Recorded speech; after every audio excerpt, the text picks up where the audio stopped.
할렐루야. 예. 요즘 세상에 살만 난다고 하는 사람들이 있을까요? 만약에 이 살만 나지 않는 세상에 살만 난다고 생각하는 사람은 두 가지 중에 하나의 삶을 살 수 있을 것입니다. 하나는 자신의 이상과 몽상에 빠져서 현실감을 잃어버린 사람이거나 아니면 눈앞의 현실을 안주하고 자신이 보고 싶은 것만 바라보고 있는 사람일 수 있습니다. 이런 시대에 신실하고 지혜로운 종이 있을까? 저는 그 기준을 항상 고민을 했는데 특별히 남산교회 오면서 더 심하게 고민을 하게 됐어요. 거창에 오기까지 참 많은 고민이 있었습니다. 목사님께서 강단을 허락하신 이후에 저는 한 달 동안 계속 고민했어요. 몇 명 되지 않는 성도들이지만 주일 예배를 내가 거기서 섬기지 않고 거창에서 섬기는 것이 맞을까? 이런 생각을 했습니다. 그러니까 이 말씀을 어떻게 준비할지도 이제 하나도 생각이 안 나는 거예요. 한 달 동안. 그러다 오늘 이 말씀을 준비하면서 과연 나는 하나님 앞에 신실하고 지혜로운 종일까? 이런 생각을 하게 했습니다. 항상 좋은 꼴로만 먹는 여러분들은 그런 신실하고 그런 지혜로운 종의 말씀을 듣지만 부족한 저가 이 말씀을 준비하면서 함께 나누고자 하는 메시지를 이 제목으로 삼았습니다. 원래 이 충성되다, 오늘 이 충성된 또 지혜로운 일꾼은 영어 버전으로는 이제 신실하다라고 표현을 하고 있는데 누가 믿을만하냐 그 소리입니다. 믿을만하냐 이런 게 신실하고 충성된 종이라고 얘기하는데 와이즈 서번트라는 이 그 지혜로운 종은 현명한 종에 대해서 이야기하는 거예요. 그럼 누가 믿음직한데 정말 현명한 종이냐 그것을 이야기하고 있는데 결과적으로 이 말씀을 쭉 보면 그런 신실하고 지혜로운 종은 하나님께서 복을 주시지만 위선자들, 거짓된 자들, 악한 마음을 가진 자들은 하나님의 심판을 받아서 슬피 울며 이를 가게 될 것이다. 그게 마태복음은 우리에게 전하고 있습니다. 이 말씀을 예수님께서 전하시면서 마태복음 21장에 그럼 그 신실하고 지혜로운 종, 그런 종은 어떤 모습일까? 우리에게 그 모습을 전하고 있습니다. 그리고 그 종은 어떤 기준의 삶을 살고 있을까? 이 말씀을 하신 후에 예수님께서는 제자들에게 갑자기 이런 요구를 하십니다. 가서 남의 집에 가서 나귀 새끼와 나귀를 끌고 와라 라고 얘기하는 거예요. 그 이유는 이렇게 말씀하십니다. 이사야서 62장과 스가랴서 9장 9절 말씀을 내가 지키기 위함이다 라는 거예요. 이 신실한 종은, 지혜로운 종은 어떤 종이냐? 바로 하나님의 말씀의 기준에 따라 사는 삶이다라는 것입니다. 하지만 성전에 있던 이 종들은 어떤 종들이었냐면 성전에 제물을 드릴 때 어떤 그럴듯할 만한 이유로 이 거짓으로 섬기는 자들이 가득했습니다. 예수님은 그들을 채찍질하며 쫓아내시면서 이렇게 이야기합니다. 내 집은 기도하는 집이다. 그런데 너희들이 강도의 소굴로 만들었구나. 이렇게 말씀을 하십니다. 신실한 종이 있어야 되는 성전에는 신실한 종이고 지혜로운 종이 아니라 강도들만 드글드글 했던 거예요. 지금 우리들의 교회가 바로 이렇기 때문에 교회가 무너지고 있습니다. 이미 유럽의 교회들이 이런 이유로 무너졌습니다. 어쩌면 이 신실한 지혜로운 그 종을 찾으시는 예수님은 우리에게 너희들은 어떤 종으로서 교회를 섬기고 있느냐라고 질문하고 계십니다. 이런 교회 위기가 있는 곳에 교회가 세워지고 또 지혜로운 종이 필요한 이 악한 세대에 우리는 살고 있습니다. 마태복음 21장에 예수님은 눈먼 사람들과 다리 저는 사람들을 고치시면서 사람들에게 그 신실한 종과 함께 있을 때 어떤 일이 일어난지를 보여주고 있습니다. 이 예수님의 놀라운 행적을 보면서 사람들이 막 놀라운 거예요. 어떻게 저런 일이 일어날 수 있을까? 그런데 어린아이들이 그 모습을 보면서 다윗의 자손 예수여 호산나 하면서 막 예수님을 찬양합니다. 이 모습을 보고 있던 율법사들과 대제사장들은 소위 말해서 뚜껑이 열리게 됩니다. 이들이 왜 뚜껑이 열렸느냐? 이들이 신실하고 지혜로운 종이 아니기 때문입니다.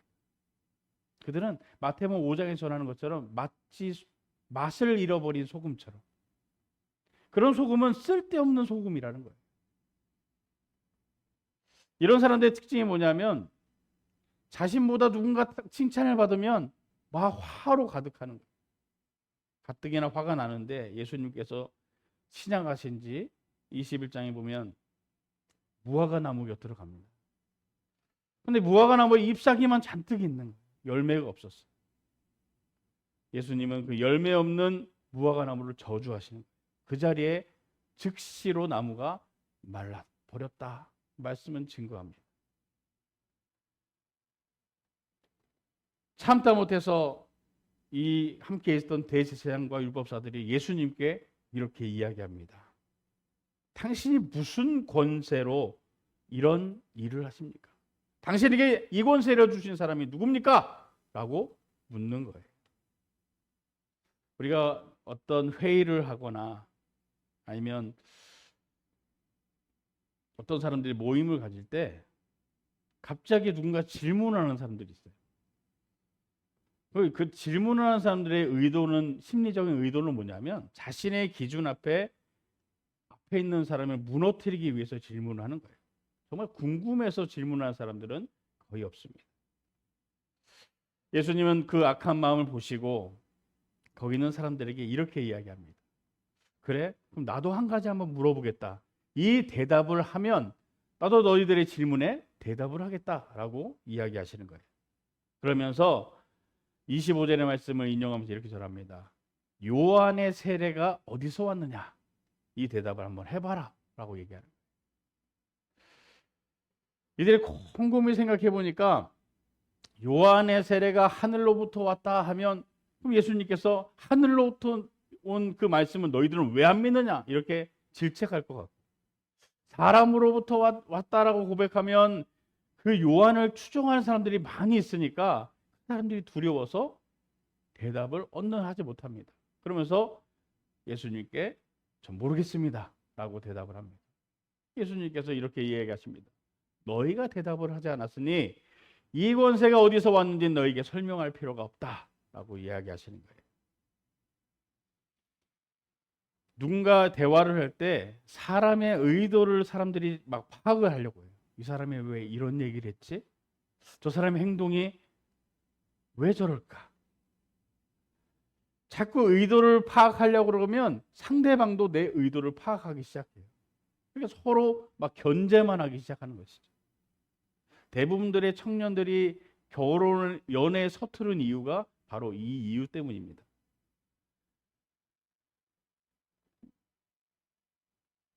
정말 도대체 어떤 사람인지 이성인지 알지 못한다는 거예요. 남자를 모르겠고 여자를 모르겠고. 당연히 모르죠. 다 다르게 자랐는데. 먹는 것도 다르고 또 직장도 다르고 바라보는 이상도 다른데 어떻게 똑같을 수가 있겠어요. 한 사람의 표본을 갖다 놔도 다 틀린 거예요. 그런데 이 연애를 하지 못하는 이유는 서로 막 재고 있어서 그래요. 이 사람이 어떤 사람인가? 정말 나를 행복해 줄 수 있는 사람인가? 그냥 상대방이 좋으면 그 사람이 좋아하는 행동을 계속 하다 보면 사랑하게 되는 것이죠. 좋아 지내게 되는 것입니다. 그리고 모르면 물어보면 돼요. 왜 도대체 그러냐라고 주변 사람들이 물어보고 뭐 다른 사람한테 물어보지 말고 내가 좋아하는 사람한테 물어보면 내가 그래서 그렇다라고 이야기를 하는 거예요. 연애를 잘하고 싶으면 자료와 추측을 버리시고 대화, 신실함을 가지시기 바랍니다. 악한 의도로 계속 질문만 하는 이들에게 예수님은 두 가지 포도원 예화를 이제 들려주십니다. 하나는 아버지가 이제 큰 아들과 작은 아들에게 너 포도원에 가서 일해라라고 얘기하는 거예요. 큰 아들은 싫습니다. 내가 왜 가야 됩니까?라고 얘기해요. 그러면서 가다 보니까 그래도 아버지 말씀을 내가 지켜야지. 그리고 되돌아와서 포도원 일을 해요. 둘째 아들은 어떻습니까? 나 포도원 가서 일해라. 그랬더니 네. 그러고 나서 일을 하지 않는 거예요. 첫째 아들은 싫다 했지만 뉘우치고 일하러 갔지만 둘째 아들은 대답만 하고 아버지께 순종하지 않았습니다. 그러면서 사람들에게 묻는 거예요. 누가 아버지의 뜻대로 행하는 아들이냐라고 물으니까 이걸 모르는 사람이 누가 있겠습니까? 그래서 사람들이 자신 있게 맏아들입니다라고 얘기합니다. 그런데 예수님께서 그 대답에 뭐라고 얘기냐면 세리와 창녀들이 먼저 하나님 나라에 갈 수가 있다라고 얘기하는 거예요.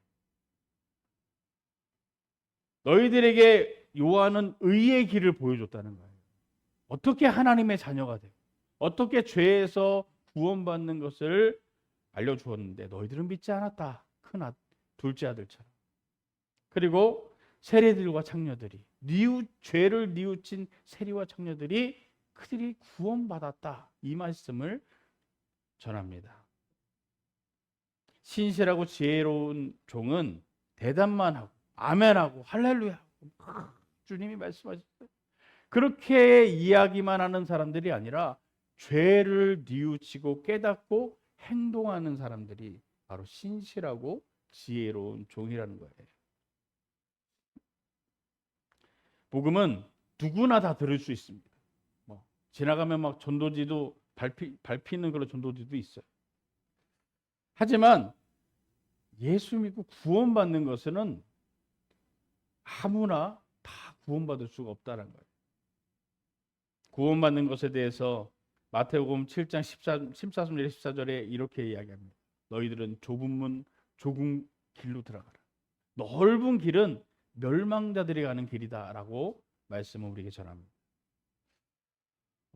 여기서 우리가 좁은 길이라고 해석하는 이 부분을 제가 번역기를 돌려서 영어 해석을 해봤더니 좁은 길은 오직 그 삶을 인도하는 그 길을 따라 내 삶을 완전히 그 삶에 올인하는 것이 바로 좁은 길로 가는 것이다.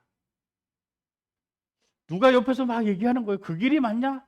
그게 진짜 좋아? 라고 얘기해도 내 삶을 이게 맞다 하고 내 삶을 이끄는 거예요. 그리고 자꾸 내 마음속에 넓은 길로 가려는 그 마음을 욕구를 제하면서 따라가는 것이 좁은 길로 가는 것이다 라는 것이.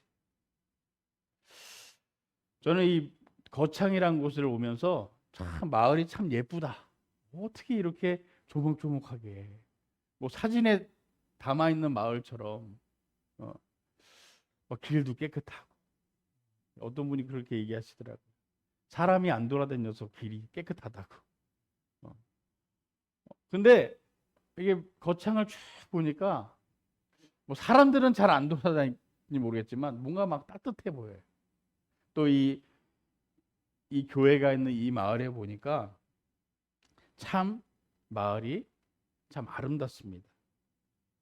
이 작은 마을에 뭐 지나치면 안 보이는 이 교회, 이 작은 교회 말씀을 듣기 위해서 주일마다 오는 여러분이 바로 이 좁은 길, 좁은 문으로 가는 사람들입니다. 바로 신실하고 지혜로운 종이 바로 여러분들의 모습입니다. 사람 많은 교회는 누구나 쉽게 갈 수 있어요. 막 때로 몰려가면 같이 가면 되니까. 그리고 앉아 있다가 뭐 끝난 거와 동시에 나오면 되니까 내가 갔다 왔는지 그렇게 모르게 갔다 올 수 있습니다. 하지만 교회가 적으면 적을수록 믿음의 확고함이 없으면 갈 수가 없는 거예요. 그래서 저희 교회에 사람들이 오지 않는 것 같아요. 여기보다 너무 좋은 교회이기 때문에 확고한 믿음을 가진 사람이 못 사람이 별로 없거든요. 들어오면 큰일 났는 줄 알고 들어왔다 막 얼른 도망가는 사람들도 있어요. 예수님은 두 번째 비유의 말씀을 전합니다. 포도원 비유의 말씀인데, 여행을 가면서 농부들에게 이 포도원을 맡기고 갑니다. 아무 문제 없었습니다. 뭐 원래 맡겨서 일을 했었으니까. 그런데 34절에 보면 수확하면서 이제 문제가 생기게 됩니다. 이제 수확 때가 됐으니까 뭔가 소출이 있겠지 그러면서 종들을 보내게 됩니다. 그때 농부들이 뭐 농사 짓다 보면 안 될 수도 있잖아요. 안 되면 안 된다고 얘기하면 되는데 사실은 안 되면 이유가 생기잖아요. 아니까 뭐 갑자기 가뭄이 있고 물이 뭐 없는 게 아니까 굳이 이유를 대지 않아도 되는데, 문제는 잘 돼서 이유가 생기는 거예요. 보낸 종들을 하나는 때려 죽이고 하나는 심각한 부상을 입혀서 돌려보냅니다. 이 종들이 순간 욱해서 그러지 않았을까? 그래서 더 많은 종들을 보냈더니 더 많이 때리고 더 많이 죽입니다. 주인은 그래도 열심히 일한 종들이기 때문에 자신의 아들을 보내면서 이렇게 생각을 했습니다. 내 아들을 보내면, 나와 같은 아들을 보내면 그래도 그 아들은 존중해 주겠지 라고 생각하면서 아들을 보내게 됩니다. 그런데 그들은 그 아들을 보자마자 다른 생각을 하게 됩니다. 상속자가 왔다. 그를 죽이고 그 유산을 빼앗아 버리자. 이런 생각을 하게 됩니다. 두 포도원 비유의 말씀을 전하면서 40절에 이렇게 예수님은 말씀하십니다. 주인이 돌아왔을 때 그 농부들은 어떻게 되겠느냐라고 질문을 던지십니다. 첫 번째 포도원은 아버지의 말을 첫째 아들은 네 하고 말했지만, 둘째 아들은 네 하고 말했지만 그 말씀에 순종하지 않았고, 두 번째는 농부들이 보낸 종들을 다 때리고 죽이고 심지어 아들까지도 죽이려는 이런 사람들의 심리는 뭘까요? 바로 자기중심적이고 악하고 위선자들의 모습이라는 것입니다. 이런 사람들의 결과는 뭐예요? 결국은 주인이 돌아왔을 때 심판밖에 그들 앞에 있는 것이 없다는 것입니다. 예수님께서 귀한 말씀을 전하시고 있는데 그 말씀을 또 이제 듣고 있다가 두 번째 질문을 하는 사람들이 예수님께 다가옵니다. 그러면서 트집 잡고자 세금의 문제를, 물질의 문제를 예수님께 묻습니다. 사실 유대인들은 두 가지 화폐를 쓰고 있었습니다. 하나는 로마에서 만드는 화폐와 유대인들이 쓰고 있는 통용하는 화폐가 두 개가 있었어요. 그래서 예수님께서 그들의 속셈을 하시고 이렇게 물으십니다. 그 동전에 누구의 얼굴이 그려져 있느냐? 당연히 가이사랴 그 로마의 황제의 얼굴이 그려져 있죠. 그래서 예수님께서 우리가 너무 잘 아는 말씀이니까 가이사랴의 것은 가이사랴에 바치고 하나님의 것은 하나님께 바쳐라. 근데 우리는 지금 똑같은 화폐를 쓰고 있는데 이 화폐에 대한 문제인가? 이 화폐에 대한 문제가 아니라는 거예요. 우리는 어떤 마음으로 예수님께, 하나님께 예물을 드리느냐, 그것을 이야기하고 있는 것이에요. 사람들이 교회에서 시험 드는 가장 큰 이유라면 이유가 뭐냐면 이 물질에 대한, 하필 그날 갔는데 목사님이 그날 11조 얘기를 하고 그날 건축원금 감사원금 얘기를 그날 하는 거예요. 봐라 교회가 돈독이 올랐다 그러면서 저 돈 모아다가 뭐 하려고 저러냐, 그런 생각을 가진 사람은 하나님보다 돈을 더 사랑하기 때문에 그렇습니다. 내가 한 달 꽉 일을 해가지고 그런 더럽고 안 입고 하는 마음을 가지고 내가 그 한 달을 참고 이 돈을 벌었는데 그 귀한 돈을 하나님께 뺏기는 마음에 드니까 드릴 수가 없는 그런 시험이 드는 거죠. 그런데 모든 게 하나님의 은혜이고 내가 다리가 편해서 내가 오늘 먹을 수가 있었어. 내가 직장에 갈 수가 있었어. 내가 오늘 차를 타고 갔는데 사고가 나지 않았어. 내가 한 달 동안 살아있네. 그런데 하나님께서 물질까지 주셨으니 이 은혜가 너무 감사합니다. 그렇게 드리는 삶은요, 더 드리고 싶은 마음으로 하나님께 드리게 되는 것입니다. 바로 예수님은 그 마음에 대해서 이야기하는 것이에요. 저는 이제 개척하면서 거의 이제 10년 좀 넘어가는데 믿는 사람이나 안 믿는 사람이나 저한테 딱 오면 질문하고 싶은 게 하나 있어요. 뭐냐면 뭐 먹고 사냐고. 뭐 보니까 못 먹고 사는 것 같지 않으니까. 그런데 머리로는 이해가 안 되는 거예요. 사모도 일을 안 하지. 나도 일을 안 하는데. 제가 약간 교만했을 때는 그러니까 목사 아닙니까? 하나님 먹여주시니까 목사죠. 이렇게 얘기했는데 점점 시간이 지나면서 그 교만이 싹 없어지니까 그 대답에 저는 이렇게 이야기합니다. 하나님만 바라보니까 주님이 먹여주셨습니다. 저에게 능력이 없습니다. 어디 가서 내가 할 뭐 어떤 자본금도 없고 또 다른 사람처럼 뭐 대단한 능력이 있어서 직장 생활할 수 있는 그런 능력도 없습니다. 그리고 그렇게 되니까 하나님만 바라보게 되는 거예요. 뭐 하나님만 바라보니까 하나님께서 계속 먹을 걸 주니까 여기까지 왔습니다라고 저는 이야기를 하게 됐습니다. 하지만 제가 개척하면서 가장 중요하게 생각하는 것이 있었어요. 뭐냐면 모든 물질은 하나님의 것이니 내가 11조를 드려야겠습니다. 하나님. 그러니 내가 못 먹고 살더라도 11조는 드리게 해주세요. 어느 날은 통장에 영원히 찍힐 때가 있어요. 근데 저 낙심하지 않습니다. 왜냐하면 반드시 그 달에 11조를 드릴 수 있는 돈을 주시기 때문에 뭐 이번에도 주시겠죠. 근데 신기하게 그렇게 마음을 먹고 시작하니까 지금까지 11조를 드릴 수가 있더라고요. 그렇다고 제가 풍족한 삶을 사는 것이 아니에요. 몸만 풍족하지 마음은 가난합니다. 예. 하지만 이 광야의 시간을 제가 지나면서 언젠간 가나안 땅에 난 들어갈 것이다. 그 말씀을 보면서 내가 부족해서 가나안 땅에 못 들어가는 것이지 하나님이 부족해서 내가 못 들어가는 것은 아니다. 그러니 내가 뭔가 준비가 되고 신실하고 지혜로운 종이 되면 주님은 반드시 가나안 땅에 들어가게 될 것이다. 칼렙과 여호수아는 80이 넘어서 들어갔는데 아직 내가 목사님보다 젊잖아요. 그러니까 버티고 들어갈 것이다. 이런 생각을 하게 됐습니다. 마태복음 22장부터 또 다른 질문을 던지는 사람이 등장합니다. 이 사두급 계파, 우리 성경에 많이 등장하는 아주 못된 사람들이죠. 이 사람들은 주로 돈이 많은 부자들로 결정된 사람들입니다. 이 사람들이 잘 먹고 잘 사니까 부활을 안 믿어요. 왜냐하면 지금 내가 사는 게 너무 잘 살고 너무 행복하거든요. 근데 굳이 부활해서 더 잘 살 필요가 없기 때문에 부활을 믿지 않습니다. 그런 사람들이 예수님께 와서 이렇게 질문을 합니다.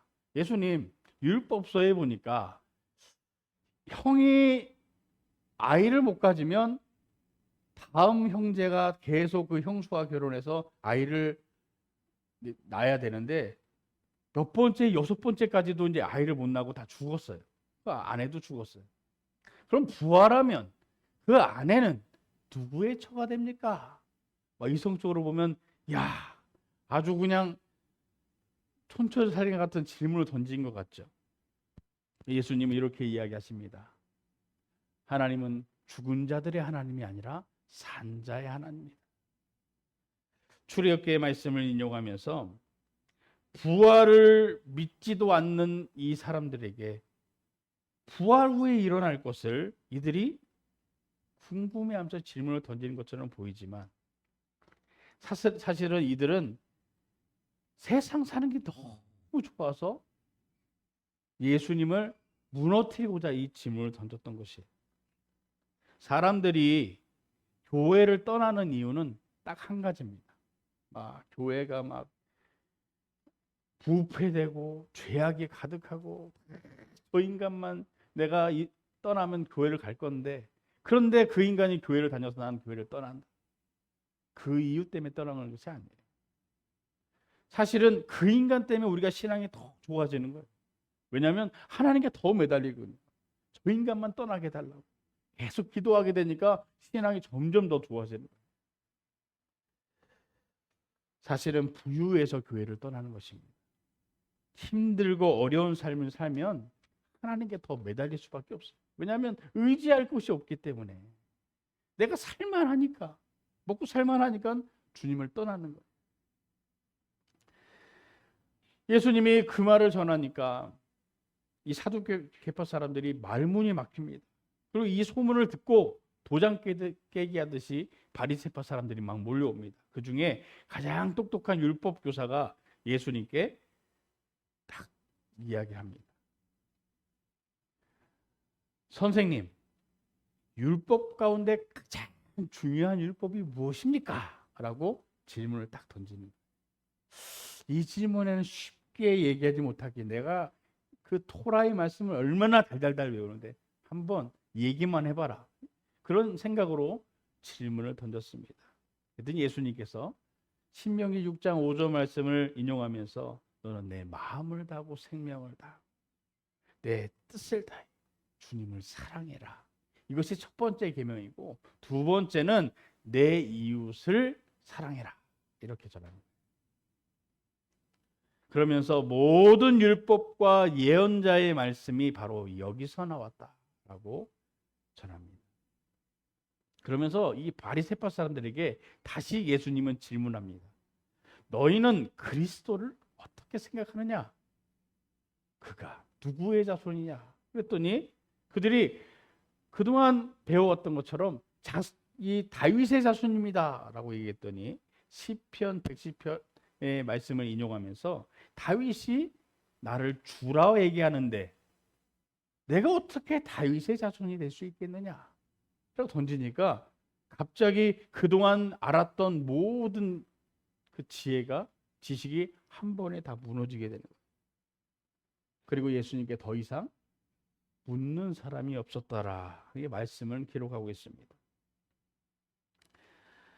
예수님은 그 율법사들과 그런 바리새파 사두개 사람들이 쫙 있는 그들 가운데 그들을 요구를 하지 않고 뭐라고 얘기냐면 저들이 말하는 것을 너희도 지켜라 라고 얘기하면서 하지만 저들이 행동하는 것은 따르지 마라라고 얘기합니다.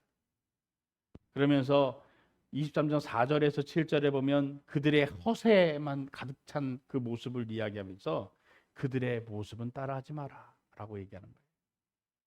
그러면서 이렇게 이야기합니다. 이 위선자들아, 너희 겉은 깨끗할지 몰라도 너희들은 욕심과 방탕으로 가득 차 있다.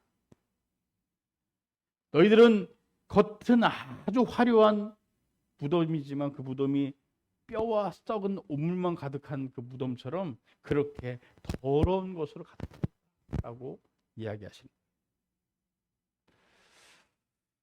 예수님과 제자들 모인 사람들에게 율법사들의 말은 들어도 행동을 따르지 말라라고 얘기하면서 그 말씀을 전합니다.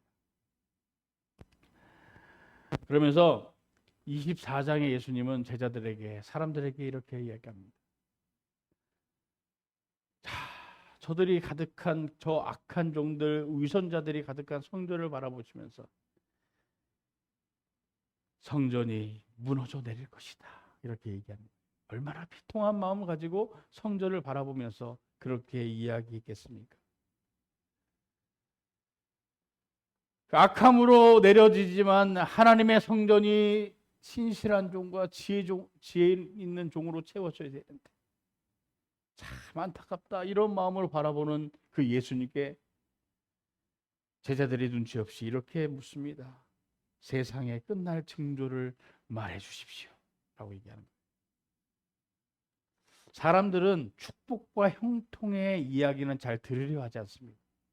왜냐하면 가능성이 없다라고 생각하기 때문에. 그런데 망한다, 안 된다, 뭐 저들이 다 헤쳐먹을 것이다 그러면 그때부터 막 쌍심지가 딱 지어지는 거예요. 결국은 저놈들이 저렇게 하는구나 라고 얘기하는 거예요. 그래서 하나님의 임재나 하나님의 은혜가 교회에 있다라고 하면 별로 잘 몸으로 느껴지지 않는데 무슨 하나님의 임재가 있고 은혜가 있는가 이렇게 생각을 합니다. 교회에서 목사님께서 은혜 있는 말씀이나 살아계신 하나님 말씀을 전해도 마음에 감흥이 없는데 갑자기 누가 이렇게 얘기합니다. 귀신을 경험했다. 어젯밤에 내가 길을 가고 있는데 시꺼먼데 갑자기 머리가 막 날아다니더라. 그 이야기 주소 들으면 그때부터 그것이 확신이 돼. 잘 가던 화장실도 못 가고 뭔가 꼼꼼하면 그때부터 막 귀신이 막 내게 다가오는 것처럼 느껴진다는 거예요. 사실 이단이나 아니면 사입이나 뭐 다른 종교에 빠진 사람들이 그곳을 빠져나오지 못하는 이유는 이 두려움 때문입니다. 빠져나가려고 그러면은 두려움을 이야기하는 거예요. 너 나가고 심판이 오면 어떡할래? 너 나가고 이 무슨 세상의 징조가 일어나면 어떡할래? 자꾸 겁을 주니까 발을 뺐다가 여기가 진짠가? 그러고 발을 못 빼게 되는 거예요. 그리고 절에도 가면 어떻습니까? 갑자기 와서 우환이 있다는 거예요, 집에. 어제까지 멀쩡한 집에 이 집에 우환이 있는데 저기 뒤지에. 그러고 이야기를 안 하는 거예요. 도대체 뒤지에 무슨 일이 있습니까? 상스러운 지고 이렇게 얘기하는 거예요. 그러면 사람이 거기에 찰떡같이 믿게 되는 거예요. 말씀 한 말씀만 주시면 제가 살겠습니다. 그랬더니 일단 공양을 드려라 이렇게 얘기하는 거죠. 지금은 제가 잘 못 보는 저 어렸을 때는요. 집집마다 이것을 두들기는 분이 한 번씩 와요. 저희 할머니가 완전히 보살 중에 보살이거든요. 그분만 오면 맨발로 막 뛰어가는 거예요. 그러면서 딱딱딱 이 집안의 장손이 이렇게. 우리 할머니의 이 아킬레스건은 뭐냐면 자식이 죽는 것이 아킬레스건이었어요. 사실은 우리 할머니가 12명을 낳습니다. 그런데 우리 아버지 4번째 죽었다 살아났어요. 갑자기 장남이 된 거죠. 그래서 그 아들 살리겠다고 절에다 얼마나 갖다 바친지 모릅니다. 그런데 장남이라고 얘기하고 가니까, 그리고 또 이제 할머니가 껐는지 우리 어머니가 껐는지 모르겠지만 큰 용이 머리가 번쩍번쩍 하시는 사람들 사이로 지나갔다는 거예요. 저 아들을 절에다 안 갖다 바치면 당장 죽는다 그러니까 할머니가 그냥 우리 어머니를 꼬집어 가면서 네가 왜 우리 집안 다 말아먹으려고 교회를 갔느냐라고 그러면서 막 계속 핍박을 하는 거예요. 어렸을 때는 왜 그런지 몰랐어요. 할머니 저한테 잘해주니까. 근데 사람들은 이 두려움 때문에 사실은 주님 앞에 나오지 못해요. 어떤 분은 제가 예전에 전도를 했더니 내 신이 나를 저주할까 봐 못 온다는 거예요. 그래서 제가 그렇게 얘기했습니다. 그 신보다 제가 믿는 신이 더 셉니다. 오면 한 방에 아작이 납니다. 그랬더니 그분이 솔깃해서 왔다가 그날 예배 오는 날 다리가 삔 거예요. 딱 성전에 계단을 밟는데 무너져 버린 거예요. 그렇구나. 나는 마음은 주님께로 갔으나 나는 처신이 무서워서 저기 매달려 갑니다. 라고 다시 돌아가더라. 예수님은 우리들에게 이렇게 말씀하십니다. 제자들이 눈치 없이 세상의 끝날이 어디냐고 묻는 그 제자들에게 현혹되지 마라. 내 이름으로 와서 종말의 소식이나 뭐 민족과 민족이 싸우고 나라가 나라를 전쟁하고 이상 징후들을 이야기하는 그들의 말에 현혹되지 마라. 그건 단지 진통의 시작일 뿐이다. 정말 너희들이 두려워할 것은 뭐냐면 믿는 자들이 사랑이 식어져서 주님을 떠나 믿는 자들이 복음을 전하는 것을 미워하는 시대, 핍박하는 시대가 올 때, 거기서 굳건히 믿음을 지키는 자들이 되어야 한다. 듣는 것에 보는 것에 현혹되지 마라. 이렇게 말씀을 전하십니다. 이 땅의 끝은 언제 오느냐? 너희들이 이 땅의 온 사람들에게 복음을 전할 때, 바로 그때 세상의 종말이 올 것이다. 이렇게 예수님은 말씀을 하십니다. 신실하고 지혜로운 종은 하나님을 사랑하는 종입니다. 이웃을 내 몸처럼 어떻게 사랑하느냐? 예수님의 사랑이 내 안에 가득하면 이웃을 사랑하게 되는 거예요. 그래서 진짜 못되고 저는 반드시 지옥 가야 되는데 마음에 그래도 복음을 전하라는 마음, 그 마음을 우리한테 주시는 그 사람이 지혜롭고 신실한 종이십니다. 우리가 복음을 전하는 우리들은 앞으로 세상이 무너지는 것을 보게 될 것입니다. 수많은 소식을 듣게 될 거예요.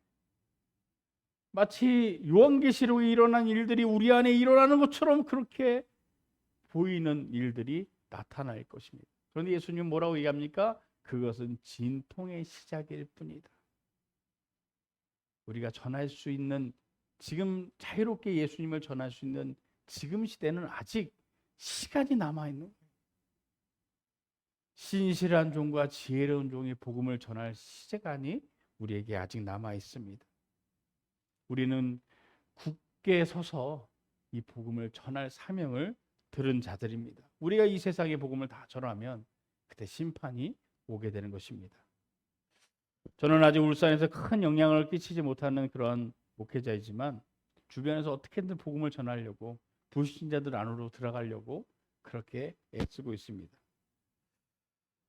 분명 하나님께서 주의 때가 되면 저에게 동력자를 주시고, 또 그동안 만났던 사람들 가운데 예수 믿는 사람들이 나타날 줄 믿습니다. 그리고 이 남산교회처럼 주님을 사랑하고 지혜롭고 신실한 종들이 많이 있게 될 줄 믿습니다. 그 믿음을 가지고 주의 복음을 전하는 저와 여러분 되시길 주의 이름으로 축원합니다.